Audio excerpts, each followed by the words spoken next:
Welcome back to the channel. As you can see in the background here, my BMW 1 Series is now complete. The two small dents on the rear quarter have now been done, along with cleaning out that washer bottle, and now I have perfect washer jets. The car is cleaned and now it is ready to go up online for sale. If you're new to the channel and you haven't seen the videos on this 1 Series, you can check them out above now. I have just come back from Goodwood in the car. I've now done 600 miles in the car in total, and it has been flawless, as you'd expect. So this is my third completed car now. Crazy to think, just over a year ago I started this with that beautiful Audi S4 from Copart. What an incredible machine that was, and the noise from that V6 supercharged was absolutely insane.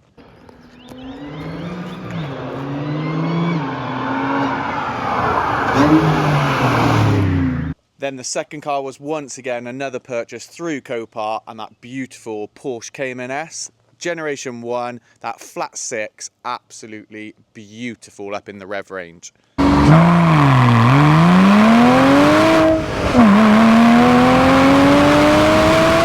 car has been a short and sweet, no major damage on this one. The bumpers were done at the body shop, along with a few of the little dents. Fresh tyres have gone on it, along with some service work, MOT, and that aircon condenser unit that I had to replace.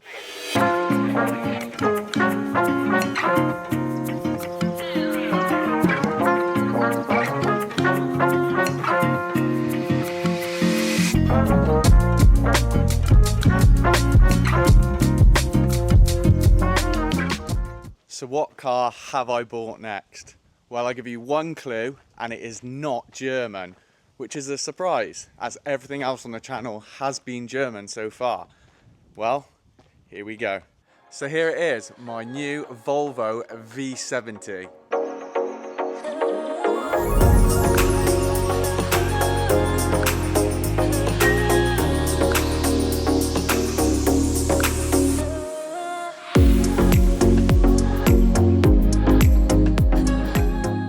And yes, you might have spotted it just a minute ago, the tow eye hook is on, which means it was towed here. And yes, this has a few issues. A massive thank you once again to my dad, towing this thing from the other side of Gloucester. And his Alfa Romeo is proven to be such a handy little tool. A daily, I've tracked it and I've towed this Volvo now. Maybe I should do an Alfa at some point. They are super cheap, but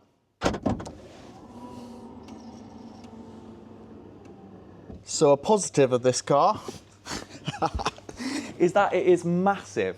The boot is humongous. So what is wrong with this Volvo?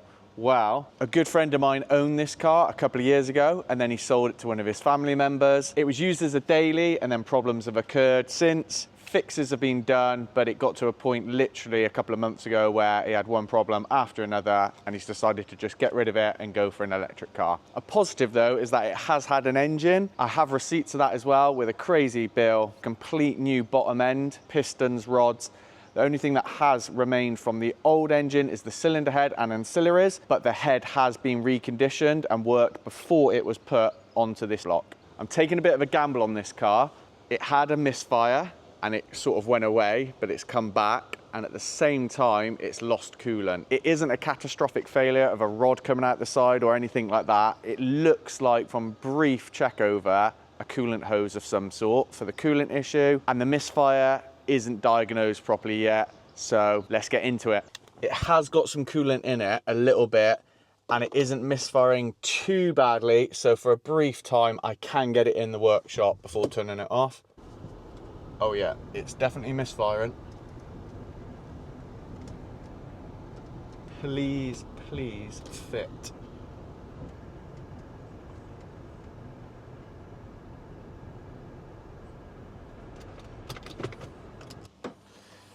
So, I have had a quick look, and I have washed this whole engine bay off because it just had coolant, little bits of oil, and just a lot of grime and dirt and just leaves everywhere.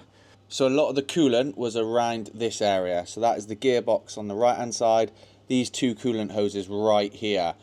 So there is a little bit of fluid left in there. I'm going to top this up with water, and then I am going to fire it up and have a little look and see if I can see an obvious split in one of these hoses. So far, everything looks okay. In terms of the misfire, I'm hoping it's just going to be a coil or a plug.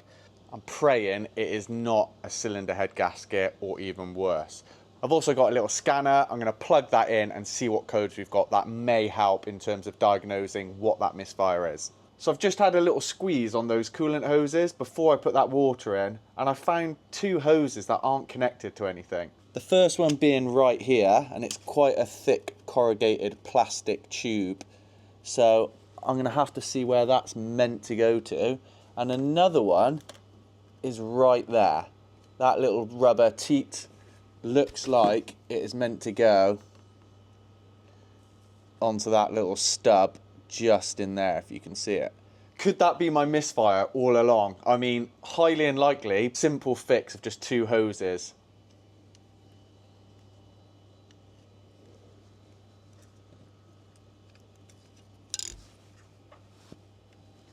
So this pipe wiggles down, and then the hose is on top of the gearbox. So I'm guessing it's some sort of breather. So I just need to find out where it goes. I'm going to do a Google because I cannot see anywhere obvious. Because there's so many variations to this engine, and it's kind of in a real grey area where there weren't too many 2-litre EcoBoost engines in this Volvo platform, Google is not being too helpful right now. I kind of think this would vent to atmosphere in a way, because it's just a gearbox breather, but it's definitely not in the right location because of the pre-formed kink in it. Now that I've put that little rubber hose onto that inlet manifold, I'm going to put some water in it, get the scanner on the car, fire it up and see what fault codes are there and clear some.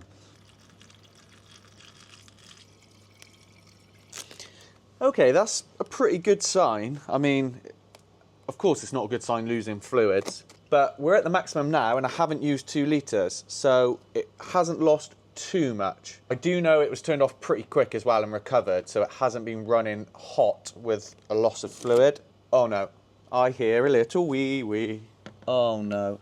So there is the leak right there. If it will focus in, see that water dripping down in there. So that looks like some sort of thermostat housing or water pump maybe, just bolting into the side of the cylinder head block. So I'm hoping it's just an issue with a seal. I'm now going to move the housing and look how much water is coming out.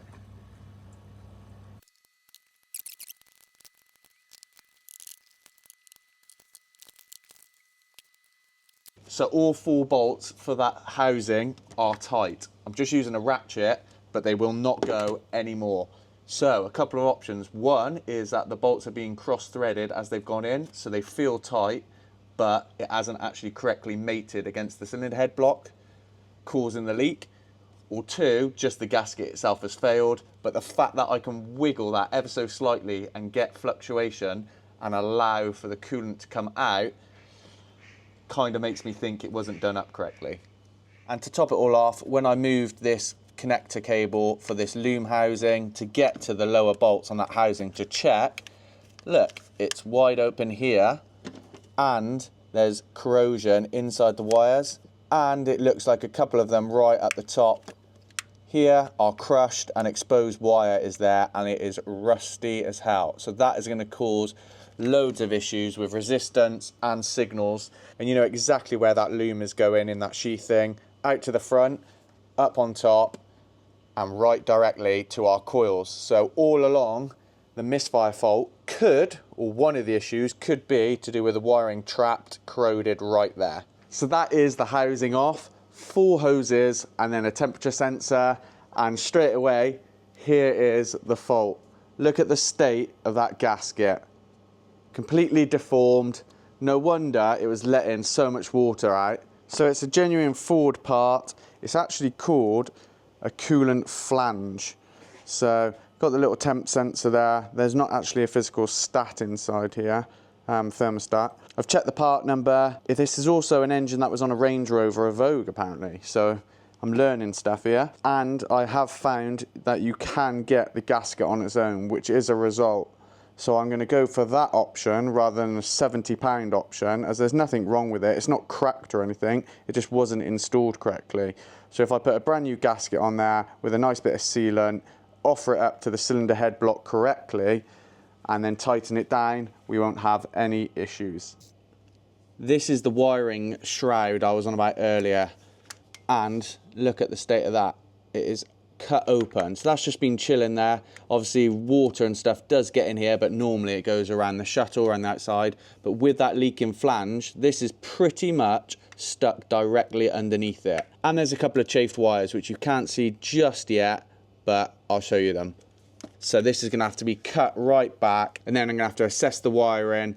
Might have to cut some bits out as well and put in some fresh loom just to eliminate any possible issues with further corrosion. So I haven't done the diagnosis scan just because of those two issues I found straight away. I'm going to get those sorted first. It's kind of pointless at the moment. Get those done and then we'll look at those fault codes later on. So I've decided to snip out a few of the little wires. So this is the main one. As you can see, the little hole there.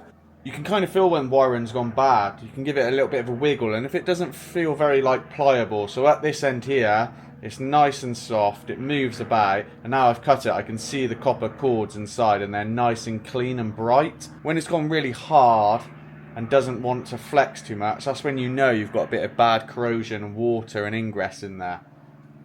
Luckily for me, I have some leftover wire, different gauge thickness, which is going to work perfectly for repairing these 3 wires that I found that are damaged. Thankfully, these came off my old Porsche Cayman S. If you haven't seen that video, check it out now.